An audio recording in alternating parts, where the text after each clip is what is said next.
Hello everyone and welcome to this video. The rat creations here in front of you may look a little different, and that's because they're not released and I didn't make them. They were actually made by my Discord server moderator Zainoa with the help of Lord Bison and some others, I believe, especially when it comes to developing this kind of universal connector style attachment. So I'm going to show you what these creations look like, and then I'm going to be making my own touches on them to kind of bring them up to what I like to call my own specific rat standards and tastes. Of course, everyone is entitled to their own style, and I'm not knocking on these one bit, but just for my own sake and for my own standardization, there are things that I'm going to do. I want to start off with the loader because you can see here it is a fantastic looking beast. All the way up here into the cabin, and you can see on the seat when you power it up,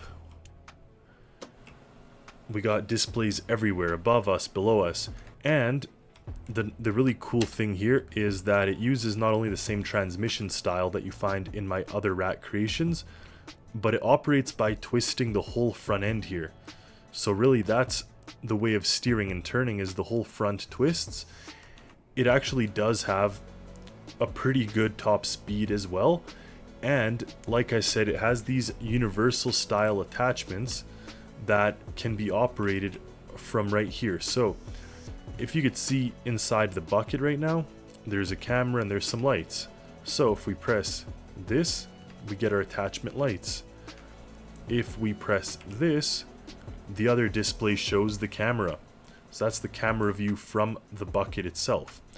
We can also detach this and it kind of drops off. Now the thing starts looking very funny, but in this kind of funny look is something where you can now attach with these connectors any of that gear you saw over there. We got one here for mining. We got one here which is a forklift with connectors. This one's just a pure magol, so you can attach it to a car, for example. It also has tracks that it could slide on, and back here we have a container one. So while the bucket itself isn't the most practical thing in Stormworks because you can't really use it, all of these are very practical. So when I release it, most likely I'm going to release the standalone creation and then these individual attachments, and each of them you could see have lights. Some of them have other functions that automatically communicate with the creation. So when the container one's plugged in, it'll actually have these tracks in and out and stuff. The bulldozer is also super cool. Again, same interface here inside the dashboard and all these screens. Again, we have a similar or same bucket that has camera and lights. The thing operates in a similar function except for the fact that it's on tracks. So because we're sitting here on tracks, it is an automatic kind of system to use versus having a reverse and forward. So I'll see if I change that or not. Up here it tells us all the information of our vehicle, including the time, the fuel percent, battery percent, and external temperature.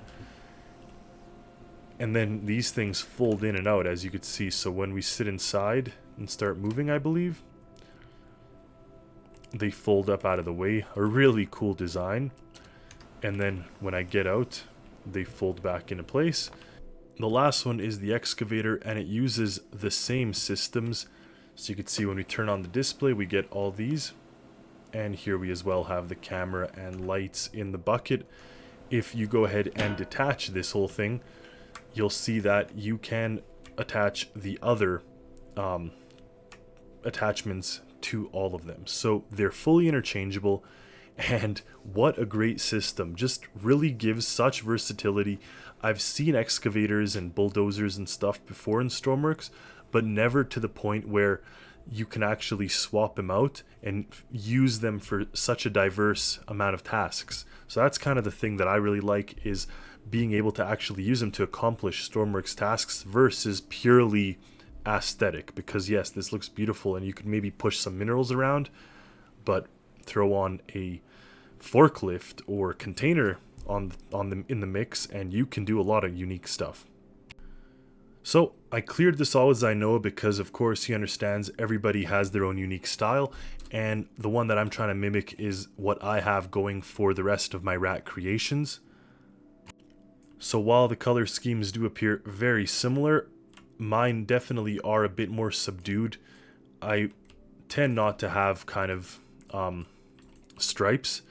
And then the other thing that we will take a look at is the various amount of bodies. Now, unfortunately, bodies are what makes Stormworks work, so there are some things you just can't avoid, such as this, but I'm trying to let the maximum amount of bodies without interfering with the actual usability of the creation. So I'm going to take a look at that.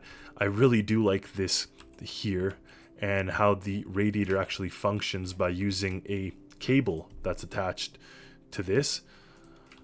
Generally, I wouldn't do that for the sake of lag, because the more cables and bodies and lights, so I will dumb it down, unfortunately. That's just kind of my own personal style of building. Of course, we can ask Zinoa to release the actual one as well. I have no problem with that if he'd be willing to, but for me, we're going to kind of revamp them and brand them my own way. I'm also going to take a look at the functionality and how it operates and maybe make some adjustments there, including the position of the displays and the arrangement of stuff. So we'll see how that all ends up. And there is a fairly large cabin here, which I'm going to do something about as well. Another thing is currently the room is airtight. If you note on all of my car creations, I just use the pivot doors rather than submarine or boat doors, just because they look a little more realistic for the application, and then they also allow air in because this won't be operated underwater. The one thing I do absolutely love is the engine, and the engine room and all of the parts related to that are super awesome. I will possibly do some recoloring and reconfiguration in here just to kind of update some of that. But overall, this is a unit. It is an absolute beast with a large engine and with a very capable power plant. I feel like a bit of a party pooper, but I'm going and deleting all of the lit up rat symbols. The only place that I've used light up rats are kind of for the side-by-side ATV, kind of something more a little recreational. And light ups do cause more lag. That's just kind of the nature of the game. I will reattach logos, just not light up ones, and I will also redesign some of the elements here. But overall, I absolutely love the shape. I'm just taking a look and seeing kind of what I can potentially do to just first prevent lag before even doing anything else, and optimizing the design and functionality. To really understand what's going on, I've actually removed all the coloring, and I'm going to redesign the shape to my own liking and then start bringing back some color. I did some rejigging and optimization, especially here in the cabin, trying to get rid of some pivots. Now this control center, for the best ergonomic setup, I do think these two displays have to be orientated a little bit differently. I do like the modern appeal of this, but I think that there's something that should be done. I reconfigured the interior, made the throttle of the generator always be 0.1. The main display displays the logo, nothing else does. Moved these guys up there, just to me they look a little bit more logical and ergonomic right now. And as you drive here, you'll see that when I'm holding this to the end, so I'm holding A, now I let go of A, and it doesn't move back until a little while later. And same with the brakes. If I tap S, it stays on. So I've tapped it only like a split second, and yet they stay on a little longer. So let's dig into the microcontrollers of the thing and see what's going on. The brakes were easy to fix. It was literally just the sensitivity. So you can see here I can do that, whereas previously it would be on. Now the steering is actually part of a microcontroller system operated and used using this pivot, I believe. So I gotta find the right pivot. Whoa, now that is really cool. It actually uses the pneumatic pistons to steer. So the pneumatic pistons are attached here, kind of like tie rods, to this massive assembly, and the pivots don't do anything. They're not even plugged in. They just react as these massive pistons do the steering, which is incredible. What a cool mechanical system that is. For vehicle applications, I really don't like those other pre-built doors. I much prefer something like this, especially it has, you know, a little window below. So now with our interior interface, it seems to kind of work properly. And with that now, the bucket or the hinge piece seems to operate also nicely. Now keep in mind, I've stopped using the pistons. I'm just gone to using the actual hinge, so it eliminates some bodies. But in addition to eliminating some of the bodies, it also actually just gives us, I'd say, quicker response time at the expense, obviously, of realism and of, so you can kind of do that if you want to make a tight turn. At the expense of realism and strength, but it's probably strong enough.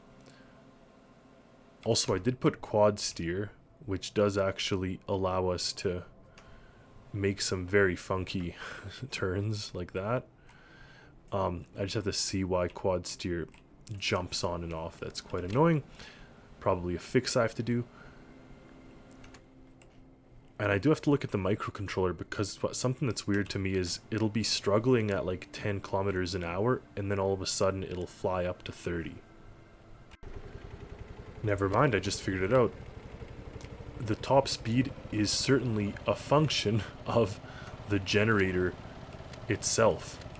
So as you can see with the generator right now where it is, we can make this thing do burnouts. I probably will limit it to 75 power as we have right now, because anything else seems to be too much. But overall, that explains a lot. I've added my own construction beacon, so it's kind of matching. As for the rest of everything, it seems to be handling how I would do it if I was making this creation. So the next thing would be to polish it, add the coloring, of course, and all that other fun stuff. The loader now has a much more subdued style, and while that word doesn't necessarily mean good things, I think that it matches my other creations. If you take a look now side by side, the loader next to my truck seem to fit in and kind of match. Now we do have the cabin, which has the two shades of the gray that I'm using. The overall design of the back end here has been adjusted with the coloring from the catwalk. I don't mind this staying yellow, but I'll experiment if it looks better to be gray, kind of like what I have on this. But overall, I'm very happy with it. There's some minor changes I have to make. As you can see inside the cabin now, I've added a dome light, obviously, but not only that, there's two kind of supervisor seats, if you will, so whoever is driving can have someone observing them. I'll see if there's anything else that can be added in here, or maybe the size reduced. As you can see, we're kind of stuck with maybe a spacious cabin, too big, but I don't mind it. Overall, I'm very happy with how this turned out. This is a fantastic creation, because truthfully, this is something really special, and it gives a lot of movement, a lot of attachments, a lot of different features that previously I don't have any creation that can do that. So really cool that he let me kind of edit them, tweak them up a little bit, make them match my style. And thank you all for watching. So stay tuned for the release of this and for the other creations that I showed you at the beginning. See you next time.